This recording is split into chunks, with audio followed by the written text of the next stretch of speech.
இதுக்காகத்தான் நாங்க காத்துக்கிட்டு இருந்தோம். கடந்த பல வருஷமா தமிழ்நாட்டுல எங்களுக்கு கணக்கு தீர்க்க வேண்டிய பல விஷயங்கள் இருக்கு. அதுல குறிப்பா 5 விஷயங்களுக்காக நாங்க பல வருஷமா போராடிக்கிட்டு இருந்தோம். அது எல்லாமே இப்ப ஈஸியா சாஃப்டா எந்த எதிர்ப்புமே இல்லாம முடிச்சிட்டோம் அப்படின்னு மோடியும் RSSும் பெருமையா காலரை தூக்கி விட்டு பேசிட்டு இருக்காங்க. கடந்த பல வருஷங்களாக தமிழ்நாட்டுல இந்த இந்துத்துவ சக்திகள், இந்த RSS காரர்கள் இதெல்லாம் செஞ்சு முடிக்கணும்னு ஒரு பட்டியல் வச்சிருந்தாங்க இல்லையா, அதெல்லாம் செய்து முடிக்க முடியாம தவிச்சுக்கிட்டு இருந்தாங்க. ஒரு பக்கம் திராவிட கட்சிகள், இன்னொரு பக்கம் தமிழ் மக்கள், இவங்க 2 பேருமே எதிர்த்துட்டு இருந்தாங்க.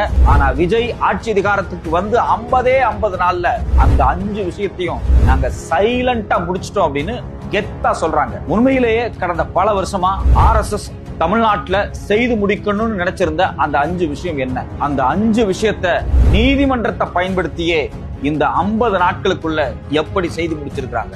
ஏன் தமிழ்நாட்டில இருந்து ஒரு சின்ன எதிர்ப்பு கூட வரல? உண்மையிலேயே தமிழ்நாட்டுல இப்ப நடந்துட்டு இருக்கிறது தாவேக ஆட்சியா, RSS ஆட்சியா?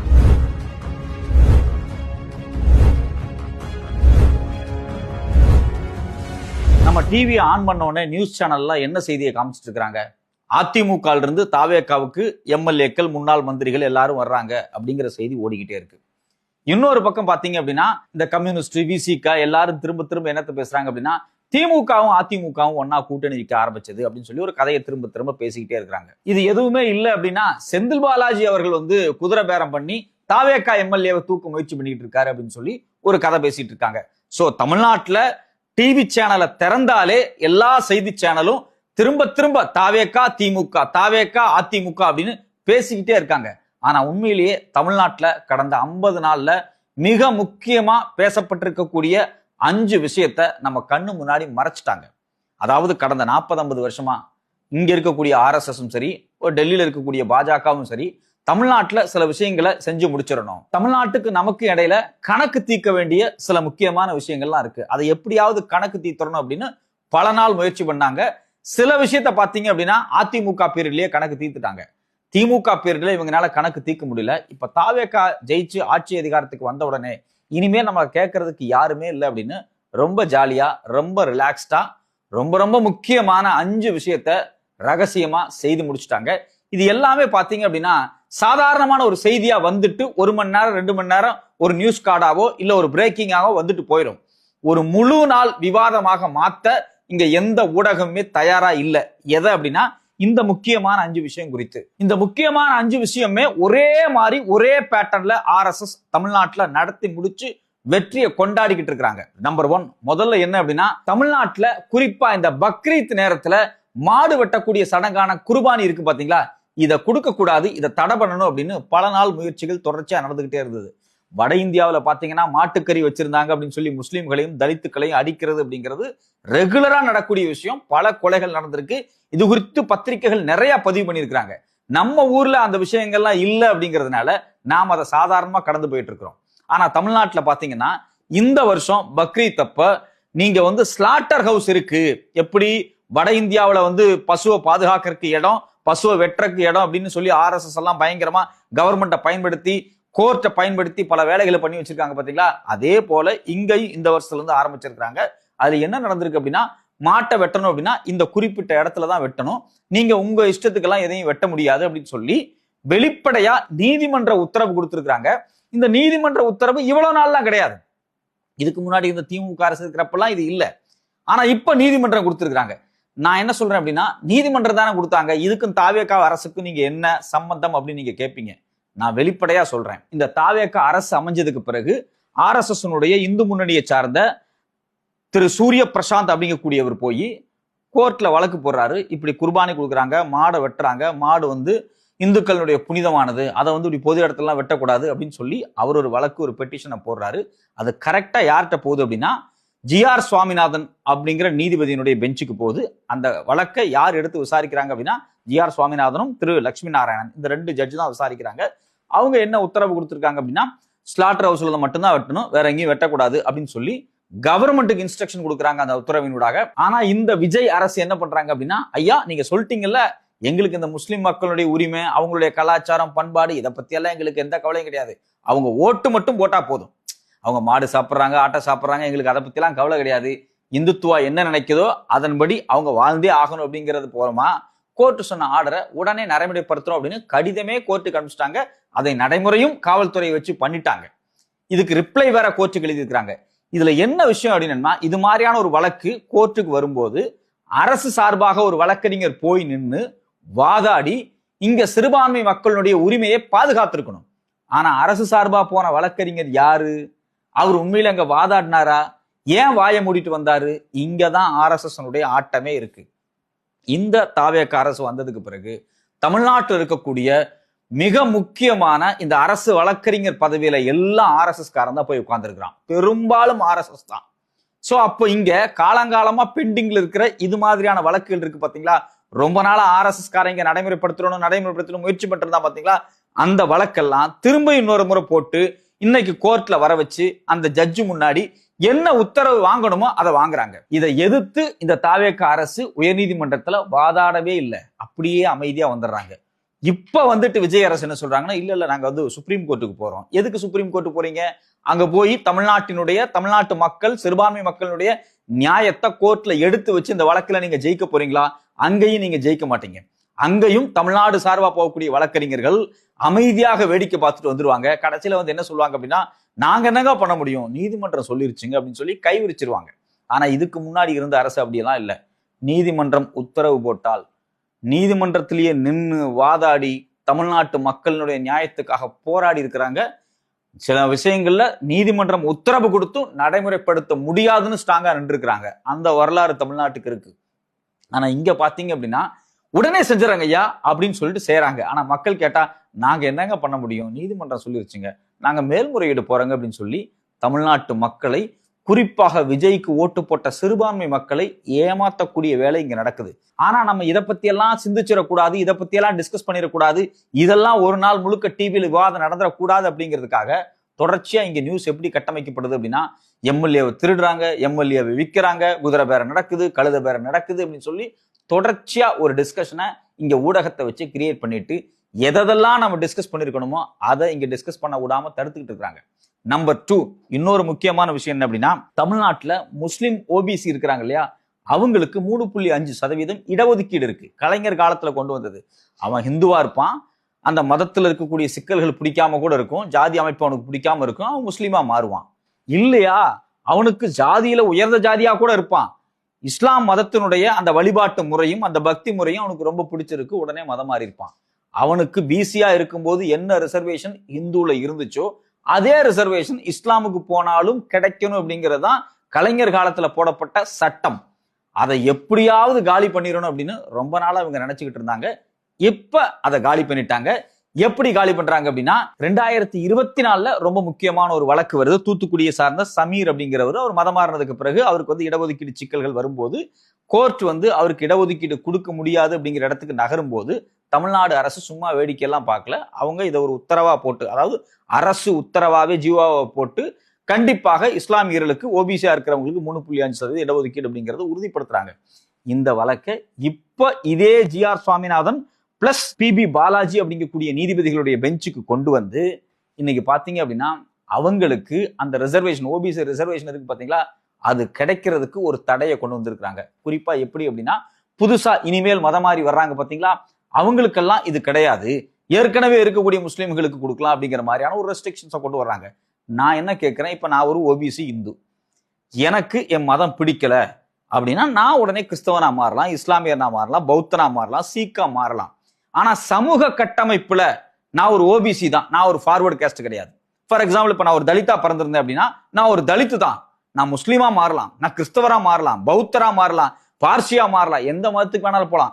ஆனா 2000 வருஷமா சாதி அடுக்குல இந்த ஜாதிக்கு இந்த உரிமை இருந்துச்சு, அந்த ஜாதிக்கு அந்த உரிமை இல்லை, இந்த ஜாதி படிக்கலாம், இந்த ஜாதி நில வச்சிருக்கலாம், இந்த ஜாதி நில வச்சிருக்க கூடாது அப்படின்னு ஒரு கன்ஸ்ட்ரக்ஷன் இருந்துச்சுங்க.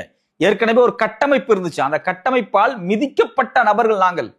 அப்ப நாங்க ஒரு மதத்துக்கு மாறும்போது அது எங்களுடைய பொருளாதார சமூக உரிமை. அது அந்த உரிமையை எப்படி ஒரு நீதிமன்ற உத்தரவினூடாக தடுக்க முடியும்? இதை சைலண்டா இங்க வேலையை முடிச்சுட்டு போயிட்டாங்க RSS காரங்க. ஆனா நாம என்ன பேசிட்டு இருக்கோம், CV விஜயபாஸ்கர் வர்றாரா, இல்ல அங்க அனிதா ராதாகிருஷ்ணன் வர்றாரா, எந்த MLA-வை தூக்க போறாங்க, எங்க கரூர்ல கணக்கு தீக்க போறாங்க, இப்படி எல்லாம் பேசிக்கிட்டு இருக்காரு. ஆதவர்ஜுனா கரூர்ல நாங்க கணக்கு தீர்க்க போறோம்னு ஒரு பரபரப்பு கிரியேட் பண்ணிட்டு இருக்காரு. RSS தமிழ்நாட்டுல ஒரு கணக்கு தீர்த்துக்கிட்டு இருக்காங்க. அது குறித்து ஏன் மிஸ்டர் அமைச்சர் அவர்களே வாயே திறக்க மாட்டேங்கிறீங்க? யாரும் சைலண்டா இருக்கிறீங்க. இந்த வழக்கு கோர்ட்ல வருதுல்ல, எந்த நீதிபதி முன்னாடி வருது? யாரோட பெஞ்சுக்கு வருது? திரு GR சுவாமிநாதன் பெஞ்சுக்கு தானே வருது. அங்க போகும்போது அது எப்படிப்பட்ட சூழலை ஏற்படுத்தணும் உங்களுக்கு தெரியுமா தெரியாதா? ஏன் அரசு வழக்கறிஞர் அங்க போய் திறமையா வாதாடல? ஏன் ஆர்கியூ பண்ணல? சைலண்டா நின்று ஏன் ஓடி வர்றீங்க? அப்ப RSS காரங்க என்ன நினைச்சாங்க? அவங்க எல்லாத்தையுமே நீதிமன்றத்தின் மூலியமா தான் சாதிப்பாங்க. பாபர் மசூதி இடிக்கிறதா இருந்தாலும் சரி, ஒரு தர்காவை இடிக்கிறதா இருந்தாலும் சரி, எதா இருந்தாலும் சரி, அவங்க கோர்ட்டுக்கு போய் கோர்ட்டின் மூலியமாக சில வேலைகளை செஞ்சு முடிப்பாங்க. முதல்ல அடாவிடித்தனம், அப்புறம் அதை நியாயப்படுத்த கோர்ட்டு, கடைசியில் எல்லா வேலையும் பண்ணுவாங்க. அதே போல இங்க சில முக்கியமான விஷயத்த நீதிமன்றத்தை வச்சே காலி பண்ணிக்கிட்டு இருக்கிறாங்க. இதெல்லாத்தையும் காலி பண்ணணும்னு பல நாளா RSS கனவு கண்டுகிட்டு இருந்துச்சு. தமிழ்நாடு மாதிரியான மாநிலங்கள்ல இதே திமுக மாதிரி ஒரு ஆட்சி அதிகாரம் இங்க இருந்துருச்சு அப்படின்னா இந்த 3.5% இடஒதுக்கீட தடுத்ததுக்கு இல்ல உத்தரவு கொடுத்ததுக்கு அரசு மட்டும் கிடையாது, மக்கள் முதல் கொண்டு எல்லாரும் சேர்ந்து இறங்கி போராடி இருப்பாங்க.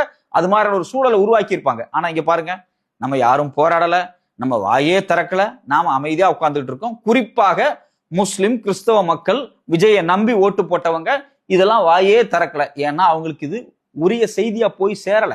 ஏன் செய்தியா போய் சேரல? இதை யார் சொல்லணும்? இதை ஊடகங்கள் சொல்லணும்.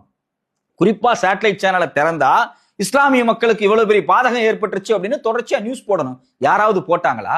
ஒரு நியூஸ் கார்டு போடுவாங்க, இல்ல ஒரு நிமிஷம் பிரேக்கிங் போட்டு காலி பண்ணிட்டு போயிட்டே இருப்பாங்க. இதை திரும்ப திரும்ப திரும்ப போட்டுக்கிட்டே இருந்தா தான் இந்த நியூஸ் சோசியல் மீடியாவுக்கு வரும். சோசியல் மீடியால எல்லாரும் இன்ஸ்டாகிராம்ல இருந்து பேஸ்புக்ல இருந்து உட்கார்ந்து பார்ப்பான். அதுக்கப்புறம் ஒரு போராட்டம் வரும், ஒரு எதிர்ப்பு வரும். அதுல இருந்து அரசாங்கம் நிர்பந்தம் ஏற்படுத்த வேண்டிய நிலைமைக்கு வரும். ஆனா இங்க பாத்தீங்க அப்படின்னா நியூஸ்ல இருந்து மறைக்கிறது, சோசியல் மீடியால மறைக்கிறது, எல்லாத்தையும் நார்மலைஸ் பண்றது. அதுக்கு பதிலா வேற ஒரு நியூஸை போட்டு விட்டுட்டு மக்களை ஒன்னும் இல்லாத ஓட்டாண்டியா உட்கார வைக்கிறதுக்கான வேலை இங்க நடந்துகிட்டு இருக்கு. இது ரெண்டாவது விஷயம். மூணாவது இன்னொரு விஷயம் பாத்தீங்கன்னா திருப்பரங்குன்ற மலை.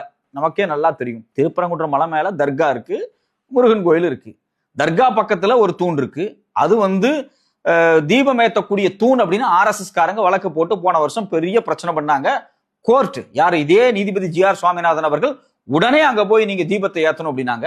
அரசு தெளிவா சொல்லுச்சு, அது தீபத்தூணே கிடையாது, அது ஒரு சர்வே கல்லு. கடந்த 400 வருஷமா தீபம் ஏற்றக்கூடிய இடம் ஒரு இடம், அங்க நாங்க தீபம் ஏத்துறோம் அப்படின்னு சொல்லி அங்க மட்டும் தீபத்தை ஏத்திட்டு கோர்ட் ஆர்டர் மூலியமாக இந்த RSS காரங்க எங்க தீபம் ஏத்தணும்னு நினைச்சாங்க பாத்தீங்களா? அந்த தர்காவுக்கு பக்கத்துல கூடிய தூண்ல அங்க ஏத்த முடியாது போன்னு சொல்லி இதே காவல்துறையை வச்சு இதே அரசு இயந்திரம் தடுத்து நிறுத்துச்சு. நீதிமன்ற உத்தரவை அவங்க பொருட்படுத்தல. இந்த உத்தரவை ஏற்க முடியாது அப்படின்னு ஃபைட் பண்ணாங்க. ஆனா இப்ப பாத்தீங்க அப்படின்னா ஒட்டு மொத்தமாக இந்த திருப்பரங்குன்ற மலையை சர்வே பண்ற வேலையை துவங்கிட்டாங்க. இதை யார் சர்வே பண்ண சொல்றது? இதை யார் ரெக்கார்ட் பண்ண சொல்றது அப்படின்னா இதுக்கும் நீதிமன்ற உத்தரவு வந்திருக்கு. இதையும் விசாரிச்சு உத்தரவிட்டவர் GR சுவாமிநாதன் மற்றும் நீதிபதி ஸ்ரீமதி. இவங்க 2 பேரும் தான் உத்தரவு கொடுத்திருக்காங்க. சோ அப்போ இதுல ஒரு பேட்டர்னை பாருங்க. எல்லா வழக்குலையும் நீதிபதி திரு GR சுவாமிநாதன் அவர்கள் வருவாரு. கரெக்டா இந்த வழக்கு எல்லாமே அவர் பெஞ்சுக்கே போகும். அதுதான் நீதிமன்றத்தினுடைய செட்டப். அதாவது அரசு வழக்கறிஞர் போவாரு, வாய் திறக்க மாட்டார். அதே போல இந்த வழக்குகள் கோர்ட்டுக்குள்ள போய் அந்த ரெஜிஸ்டார் மூலியமாக கரெக்டா இந்த பெஞ்சுக்கே போகும். அப்ப இது மாதிரியே தீர்ப்பு வரும், அரசும் அமைதியா இருக்கும். இந்த பேட்டர்ன் இருக்கு பாத்தீங்களா? இதுதான் சைலண்டா RSS தமிழ்நாட்டுக்குள்ள செஞ்சுக்கிட்டு இருக்கக்கூடிய வேலை. இதை செய்ய முடியாம தான் பல வருஷமா அவங்க கஷ்டப்பட்டாங்க. திமுக மாதிரி ஒரு ஆட்சி அதிகாரம் இருந்துச்சு அப்படின்னா, இல்ல அதிமுக மாதிரி ஒரு திராவிட கட்சி இருந்துச்சு அப்படின்னா ஏதோ ஒரு வகையில இது பிரச்சனைக்குரிய விஷயமா மாறும். ரொம்ப நாளா வெயிட் பண்ணிட்டு இருக்கிறோம். யாராவது ஒரு ஆள் நமக்கு ஏத்த ஆள் வருவாரா அப்படின்னு வெயிட் பண்ணிட்டு இருந்தாங்க. அதே போல ஒரு ஆள் கிடைச்சாங்க. அடுத்தடுத்து எல்லா வழக்கையும் காலி பண்றாங்க. இதுல குறிப்பா பாத்தீங்க அப்படின்னா கோயம்புத்தூர்ல வின்சிட்டியில ஒரு சர்ச் கட்டுறாங்க, ஒரு CSI பெரிய சர்ச். இந்த சர்ச்சில் ஏகப்பட்ட பிரச்சனைகள் ஓடிக்கிட்டு இருக்கு. அங்க இருக்கக்கூடிய இந்துக்கள் என்ன சொல்றாங்க? எதுக்கு எவ்வளவு பெரிய சர்ச் கட்டுறீங்க? கட்டக்கூடாது அப்படிங்கிறாங்க. நீதிமன்றத்துல இது விசாரணைக்கு வருது. ஏற்கனவே கலெக்டர் சில உத்தரவுகளை கொடுத்து பெரிய பஞ்சாயத்தாயி கடைசியா இது எப்ப கடந்த ஜூன் 17ஆம் தேதி கோர்ட்டுக்கு வருது. யார்கிட்ட வருது? இதே GR சுவாமிநாதன் வருது. இன்னொரு நீதிபதி லட்சுமி நாராயணன், இவங்க பெஞ்சுக்கே வருது. இவர் GR சுவாமிநாதன் என்ன சொல்றாரு அப்படின்னா, ஏற்கனவே 100 வருஷமா இருக்கக்கூடிய மாரியம்மன் கோயில் இருந்து கல்லு தூக்கி எறிகிற தூரத்துல, அதாவது கேஷுவலா சொல்லுவாங்கல்ல, கல்ல தூக்கி எறிகிற தூரத்துல இருக்குடா, அதுக்கு பக்கத்துல நீங்க இவ்வளவு பெரிய சர்ச்சை கட்டுறீங்க. அங்க ஒன்னும் பெரிய கிறிஸ்தவ மக்களே இல்லையே, முஸ்லிம்ஸ் தான் குறைவா ஒரு 10% இருக்கிறாங்க. அது இல்லாம பாத்தீங்கன்னா மீதி எல்லாமே இந்துக்கள் தான். கிறிஸ்தவ குடும்பம் 4-5 குடும்பம் தான் இருக்கு. எதுக்கு எவ்வளவு பெரிய சர்ச்சு? இது தேவையில்லாம பிரச்சனை உருவாக்குது அப்படின்னு சொல்லி அந்த சர்ச் கட்டுறதை இப்போதைக்கு நிறுத்தி வைக்கிறதுக்கான வேலை நடந்திருக்கு. இதுவும் கோர்ட் உத்தரவு மூலியமா நடக்குது. எனக்கு ஒரே ஒரு கேள்விதான் வருது. இப்ப தமிழ்நாட்டுல பாத்தீங்க அப்படின்னா பல ஜாதி இருக்கும். இதுல இந்த உயர்ந்த ஜாதிக்காரங்க இருக்காங்க பாத்தீங்களா, இவங்க ஒரு ஊருக்கே ஒரு குடும்பம் 2 குடும்பம் தான் இருப்பாங்க. ஆனா ஊருடைய மொத்த நிலம் அவங்க கட்டுப்பாட்டுல இருக்கும். இல்ல ஊரோட மொத்த கோயிலும் அந்த ஒரு குடும்பத்து கட்டுப்பாட்டுல இருக்கும்.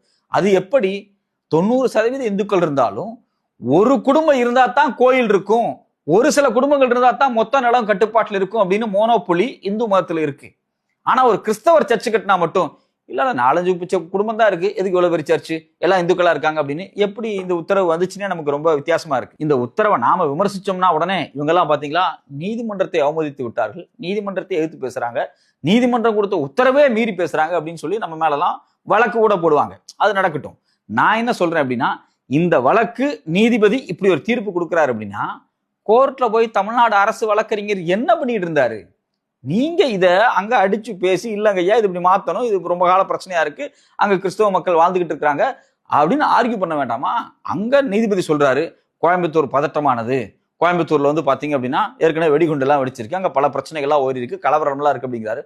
வட இந்தியா முழுக்க கலவரம் இருக்கு, அதுக்காக வட இந்தியால ஒரு சர்ச்சு கூட கட்டக்கூடாதா? வட இந்தியா முழுக்க RSS காரன் கலவரம் பண்ணிட்டு இருக்கான், அதுக்காக ஒரு புத்த சிலை கூட வைக்க கூடாதா, ஒரு புத்த விகாரம் கூட இருக்கக்கூடாதா, ஒரு மசூதி கட்டக்கூடாதா, ஒரு தர்கா வைக்க கூடாதா, எதுவுமே வைக்க கூடாதா? மக்கள் மதவாதிகள் சில பேர் இந்த வேலையை செய்வான். ஆனா மக்களுடைய என்ன மக்கள் கலவரம் பண்ணணும் ஆசைப்படுறாங்க கிடையாது. அங்க 100 ஹிந்து குடும்பங்கள் இருக்கலாம், அந்த குடும்பங்கள் போய் அந்த சர்ச்சை அடிக்கணும் உடைக்கணும்னு நினைப்பாங்க? அப்படியெல்லாம் நினைக்க மாட்டாங்க. எல்லா மக்களும் அமைதியா வாழணும்னு நினைப்பாங்க. ஆனா ஒரு சில இந்துத்துவ குழுக்கள், ஒரு சில சமூக விரோதிகள் இது போன்ற செய்வாங்க. அந்த சமூக விரோதிகளுக்கு பயந்துகிட்டு இது போன்ற உத்தரவுகளை கோர்ட்டு கொடுப்பது நியாயமா அப்படின்னு நமக்கு ஒரு கேள்வி வருது. நீதிபதி அவர்கள் தயவு செஞ்சு இந்த தீர்ப்பை இது மாதிரியான விஷயங்கள்ல ரொம்ப ரொம்ப ரொம்ப நிதானமா நீங்க கொடுக்கணும். ஏன்னா இது வந்து தமிழ்நாட்டில் வாழக்கூடிய சிறுபான்மை மக்களுடைய அடிப்படை உரிமை. அது அத இந்துக்களா இருக்கக்கூடிய நாமளே மீறி செய்தால் அது எவ்வளவு பெரிய தவறானது. இந்த நாடு அப்படிங்கிறது எல்லா மதத்துக்கும் உரிய நாடு. அப்படிதான் அரசியலமைப்பு சட்டம் சொல்லியிருக்கு. சனாதன தர்மம், அந்த தர்மம், எந்த தர்மம் வேணாலும் இருக்கலாம். ஆனா இந்தியாவுக்கு 1950களுக்கு பிறகு ஆனால் அம்பேத்கர் எழுதின கான்ஸ்டியூஷன் தான் தலையாய நூல். அதை தாண்டி இங்க வேற ஒன்றும் கிடையாது. கான்ஸ்டியூஷனுக்கு வெளியே இங்க எதுவுமே இல்லை. அப்படி கான்ஸ்டியூஷனுக்கு வெளியே ஏதாவது இருக்கா? அப்படிலாம் கிடையாது. நீங்க சொல்றீங்க மனு தர்மம் அது இதுன்னு, மனு தர்மத்துல சொல்றதெல்லாம் இப்ப நடைமுறைப்படுத்த முடியுமானா முடியாது, அதுக்கு கான்ஸ்டியூஷன் அலோவ் பண்ணாது. அது போலதான் சனாதன தர்மத்துல சொல்லக்கூடிய எல்லா விஷயங்களையும் இப்ப இம்ப்ளிமெண்ட் பண்ண முடியுமா? அப்படியெல்லாம் பண்ண முடியாது. கான்ஸ்டியூஷன் அதுக்கு அலோவ் பண்ணாது. குழந்தையா இருக்கும் போதே அந்த வயசுல திருமணம் பண்ணணும்னு சனாதன தர்மம் சொல்லுது, இந்து மதம் சொல்லுது. கான்ஸ்டியூஷன் அதுக்கு அலோவ் பண்ணாது. விதவையை திருமணம் பண்ணக்கூடாது அப்படின்னு அந்த காலத்துல நடைமுறை இருக்கு. கான்ஸ்டியூஷன் அதெல்லாம் சொல்லாது. விதவைகள் வேண்டுமென்றால் திருமணம் பண்ணிக்கலாம் சொல்லும். சதின்னு ஒரு காலத்தில் இருந்துச்சு, பெண்களை கொண்டு தீயில போட்டு எரிக்கிற நடைமுறை கணவன் இறந்த உடனே. இன்னைக்கு அப்படிலாம் பண்ண முடியாது, கொலை கேஸ். அது கான்ஸ்டியூஷன் அலோவ் பண்ணாது. இப்படி சனாதன தர்மத்தில் இந்து மதத்தில் இருந்த பல விடயங்களை அதை எல்லாவற்றையுமே தூசி தட்டி இதெல்லாம் தேவையில்லை அப்படின்னு சொல்லி தூக்கி எரிஞ்சு இன்னைக்கு இந்து மக்கள் கௌரவமா வாழ்றதுக்கு முக்கியமான காரணமே கான்ஸ்டியூஷன் தான். இந்த கான்ஸ்டியூஷனை நாம் மனதார ஏற்று அந்த ஸ்பிரிட் ஆஃப் த கான்ஸ்டியூஷனை காப்பாற்ற வேண்டிய பொறுப்பில் இருக்கக்கூடிய நீதிமன்றங்களும் நீதிபதிகளும் இந்த மண்ணில் வாழக்கூடிய சிறுபான்மை மக்களுடைய வாழ்வை, அவங்களுடைய பாதுகாப்பை உறுதிப்படுத்துற மாதிரியான தீர்ப்பை கொடுக்க வேண்டும் அப்படிங்கிறது தான் நம்மளுடைய ஒரே எதிர்பார்ப்பா இருக்கு. இது மாதிரியான வழக்குகளை உச்சநீதிமன்றத்துக்கு எடுத்துட்டு போகணும், அங்க ஒரு பெரிய விவாதத்தை நடத்தணும். அப்படி விவாதம் நடத்தணும் அப்படின்னா அதுக்கு இந்த தாவேக அரசு வழக்கறிஞர் உறுதியா இருக்கணும், அவருக்கு அறிவு இருக்கணும், நாலேஜ் இருக்கணும், அங்க போய் வாதாடணும். ஆனா இந்த தாவேக அரசு எந்த விவகாரத்திலையும் கோர்ட்ல போய் வாதாடிடக்கூடாது, என்ன தீர்ப்பு வேணாலும் வந்துட்டு போது, நம்ம அமைதியா இருப்போம் அப்படிங்கிற இடத்துக்கு நகர்ந்துட்டாங்க. இதுல குறிப்பா இன்னொரு முக்கியமான விஷயம் என்ன அப்படின்னா, இந்த FCRA ஆக்ட் அப்படிங்கக்கூடியது, ஃபாரின் கான்ட்ரிபியூஷன் ரெகுலேஷன் ஆக்ட், இந்தியாவில் இருக்கக்கூடிய கிறிஸ்தவ இஸ்லாமிய சிறுபான்மை மக்கள், குறிப்பா பாத்தீங்கன்னா இந்தியாவில் கிறிஸ்தவ நிறுவனங்கள் நடத்தக்கூடிய பள்ளிக்கூடங்கள், சிறுபான்மையின பள்ளிக்கூடங்கள், சிறுபான்மையின கல்லூரிகள், இது இல்லாம குழந்தைகளை காப்பகமா இருக்கட்டும், இல்ல வயதானவர்களை பாதுகாக்கக்கூடிய இடமா இருக்கட்டும், இது மாதிரி பல நிறுவனங்களை கிறிஸ்தவ நிறுவனங்கள் நடத்திட்டு வந்துருக்காங்க. இங்க இருக்கக்கூடிய லட்சம் மக்கள், பெரிய தலைவர்கள், இன்னைக்கு இருக்கக்கூடிய பாஜக RSS இருக்கக்கூடிய பெரிய தலைவர்கள் எல்லாமே கிறிஸ்டியன் காலேஜுகளில் படிச்சவங்க தான். ஸோ அவ்வளவு நல்ல எஜுகேஷனையும் அவ்வளவு நல்ல விஷயங்களையும் தொடர்ச்சியாக இந்திய மக்களுக்கு கடந்த 200-300 ஆண்டுகளாக கொடுத்துட்டு இருக்கக்கூடிய இந்த கிறிஸ்தவ நிறுவனங்களா இருக்கட்டும், இல்லை இஸ்லாமிய சிறுபான்மை நிறுவனங்களா இருக்கட்டும், அவங்களுடைய கல்லூரிகளா இருக்கட்டும், பள்ளிகளா இருக்கட்டும், இவங்க வெளிநாடுகளிலிருந்து வாங்கக்கூடிய நிதிகளில் சில கட்டுப்பாடுகளை, நெருக்கடிகளை கொண்டு வருவதை போல் இந்த FCRA சட்டத்தை அவங்க கொண்டு வந்திருக்கிறாங்க. இது குறித்து மிக விரிவாக திமுகவினுடைய MP திரு வில்சன் அவர்கள் ஒரு பெரிய கட்டுரையை எழுதியிருக்கிறார், இது எவ்வளவு பெரிய ஆபத்தானது அப்படின்னு. ஸோ திரும்பவும் சிறுபான்மையின மக்களுக்கு எதிராக இங்க எஃப்சிஆர்ஏ சட்டம் வந்து மாற்றி அமைக்கப்படுது அப்படிங்கும்போது இது ஒரு பெரிய ஆபத்து. இதை தமிழ்நாடு அரசு எதிர்த்திருக்கணும். இந்த விஜய் அவர்களே உங்களுக்கு ஓட்டு போட்ட கிறிஸ்தவ மக்களையும் கிறிஸ்தவ சர்ச்சுகளையும் அதே போல உங்களுக்கு ஓட்டு போட்ட இஸ்லாமியர்களையும் பாதுகாக்க நீங்கள் வேண்டும் என்றால் இந்த எஃப்சிஆர்ஏ சட்டத்தை கடுமையாக எதிர்த்து தமிழ்நாடு முழுக்க அரசாகவே நீங்கள் போராட்டம் பண்ணலாம். இல்ல டெல்லிக்கு நீங்க போய் ஒரு கடிதத்தை கொடுத்துட்டு வரலாம், ரெப்ரசன்டேட்டிவ் அனுப்பிச்சு. இங்க பாருங்க, எங்க மக்கள் இவ்வளவு பேர் இருக்கிறாங்க, கிறிஸ்தவ மக்கள், இஸ்லாமிய மக்கள், இவங்க எல்லாருமே வந்து காலங்காலமாக இந்த பூர்வ குடிகள், இந்த மண்ணில் வாழக்கூடியவர்கள் மதம் மாறி இருக்கிறார்கள். ஆனா அவர்களுக்கு வெளிநாடுகள் இருந்து கல்வி நிறுவனங்கள் பணம் வருது, இதை ஏன் தடுக்கிற மாதிரி இவ்வளவு வேலைகளை செய்றீங்க அப்படின்னு சொல்லி ஒரு மன்றாடி அவர்கள்ட்ட ஒரு கடிதம் கொடுத்து இது மாதிரியான சட்டங்களை தயவு செஞ்சு கொண்டு வராதீங்க, சிறுபான்மையின மக்களுக்கு எதிரானது அப்படின்னு போய் நிக்கணும். ஆனா இந்த அரசு நின்றுருக்கு அப்படின்னா நிக்கல. ஸோ அப்போ திருப்பரங்குன்ற விவகாரமா இருந்தாலும் சரி, முஸ்லீம்களுக்கு இடஒதுக்கீடா இருந்தாலும் சரி, இல்லை ஒரு சர்ச்சு கட்டுற பிரச்சனையா இருந்தாலும் சரி, இல்லை ஒரு மாடு வெட்டுற பிரச்சனையா இருந்தாலும் சரி, இல்லை சிறுபான்மை மக்களுக்கு வரக்கூடிய இந்த ஃபண்டுகளா இருக்கட்டும், இது எல்லாத்திலையும் பலகாலமாக இந்த மோடி அரசாங்கம் கனவு கண்டு கொண்டிருந்த விஷயத்தை தொடர்ச்சியாக செஞ்சுக்கிட்டு இருக்கிறாங்க. இந்த எஃப்சிஆர்ஏ சட்டம்லாம் இந்தியா முழுக்க அமல்படுத்திக்கிட்டு இருக்கிறாங்க. தமிழ்நாடு கடுமையாக எதிர்த்து இருக்கும். இன்னைக்கு வந்து திமுக ஒரு அரசாக இருந்திருந்தால் இந்தியா கூட்டணி மொத்தத்தையும் கலெக்ட் பண்ணி ஒரு பெரிய போராட்டத்தையும் ஒரு பெரிய எதிர்ப்பையும் பாராளுமன்றத்தில் செய்திருக்க முடியும். ஆனா இன்னைக்கு இருக்கக்கூடிய அரசியல் குழப்பமான சூழல்ல திமுகவும் இதை வேடிக்கை பார்க்குதா அப்படிங்கிற ஒரு கேள்வி எனக்கு வந்திருக்கு. திமுக இந்தியா முழுக்க ஒரு பெரிய போராட்டம் நடத்தின அரசு இல்லை என்றாலும் கட்சியாக இயங்கணும் அப்படிங்கிறது நம்மளுடைய எதிர்பார்ப்பா இருக்கு. ஆனா விஜய் வாயை திறக்காம இருக்காரு. அதுதான் நம்ம ரொம்ப முக்கியமான விஷயம் அதுல பார்க்க வேண்டியதா இருக்கு. ஏன்னா அவருக்கு தான் ஓட்டு போட்டோம், அவர் தானே அரசு வந்து உட்கார்ந்துருக்காரு, அவர் தானே வாயை திறக்கணும். சிறுபான்மையின மக்களுடைய பாதுகாவலர்கள்லாம் பேசிட்டு இருக்காங்கல்ல. ஆனா இன்னைக்கு வாயை திறக்காம இருக்கக்கூடிய விஜய் அவருக்கு ஓட்டு போட்ட அந்த சிறுபான்மையின மக்களை நடுத்தெருவில் கைகளை விட்டு விட்டார். இதற்கு பதிலாக கரூர் விவகாரம், அனிதா ராதாகிருஷ்ணன், செந்தில் பாலாஜி, விஜயபாஸ்கர் அப்படின்னு தொடர்ச்சியாக செய்திகளை போட்டு மடைமாற்றி கொண்டிருக்கிறார்கள். அவர்கள் சொல்கிறார்கள் கரூரில் கணக்கு தீர்க்க வேண்டிய விஷயங்கள் இருக்கு அப்படின்னு. RSS நம்ம கிட்ட கணக்கு தீர்த்துக்கிட்டு இருக்கிறாங்க. அதை எப்ப நீங்க இந்த மக்கள்கிட்ட சொல்லுவீங்க?